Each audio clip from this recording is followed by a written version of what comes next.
Assalamualaikum warahmatullahi wabarakatuh. Saya Hidayatul Ambia, NIMT 2018-1027. Di sini saya akan menjelaskan sedikit tentang teori agama sebagai keutamaan pendorong perkembangan. Menurut Erik Erikson dalam bukunya Robert with Krebs bab 3.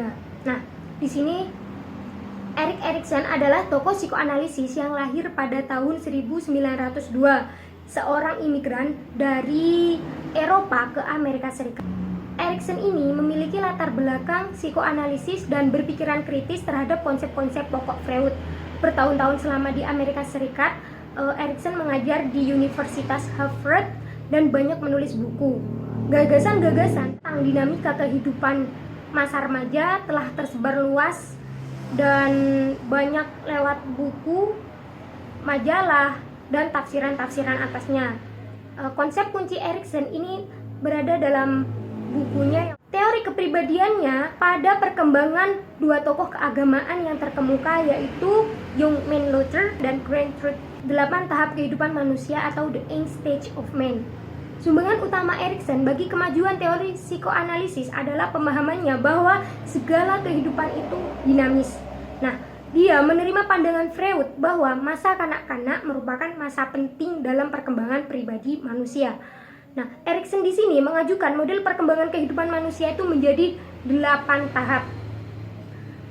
Model 8 tahap ini memiliki jenjang yang berkelanjutan. Model itu dibeberkannya dalam bukunya yang berjudul Childhood in Society yang sudah direvisi dan sudah tersebar luas. Nah, dalam setiap tahap itu memiliki ketegasan psikodinamis yang pemecahannya melahirkan keutamaannya sendiri, yaitu kekuatan otak. Di mana pertumbuhan tahap-tahap itu dilukiskan oleh Erikson sebagai diagram epigenetis atau epigenetic diagram. Tahap hidup yang pertama yaitu tahap orang. Menurut Erikson, dari pertentangan antara percaya dan tidak percaya, di mana keduanya itu saling mengimbangi, muncullah keutamaan dalam tahap kehidupan yang pertama, yaitu keutamaannya harapan. Tahap hidup yang kedua yaitu tahap anal. Masalahnya otonomi atau wewenang, malu, dan rasa salah. Keutamaan yang dituju yaitu kekuatan atau kehendak. Tahap hidup yang ketiga yaitu tahap genital. Masalahnya adalah inisiatif. Inisiatif di sini adalah hak dan rasa salah. Keutamaan yang dituju yaitu tujuan. Dan tahap hidup yang keempat yaitu latensi. Masalahnya usaha dan rasa rendah diri. Keutamaan yang dituju yaitu kemampuan.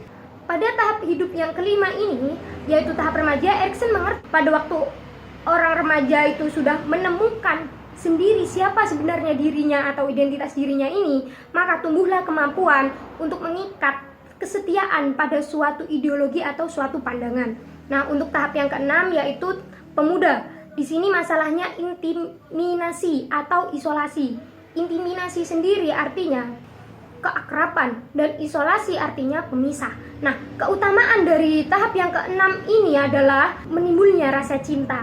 Lalu untuk tahap hidup yang ketujuh yaitu dewasa. Dewasa di sini permasalahan yang dicari yaitu generativitas. Generativitas artinya keprihatinan dan stagnasi. Stagnasi adalah tidak bergerak. Nah, keutamaan dari tahap ketujuh ini yaitu perhatian.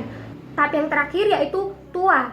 Masalahnya integritas diri dan putus asa. Di mana keutamaan yang dicari pada tahap ke-8 ini yaitu kebijaksanaan. Keutamaan epigenetis atau epigenetic virtue.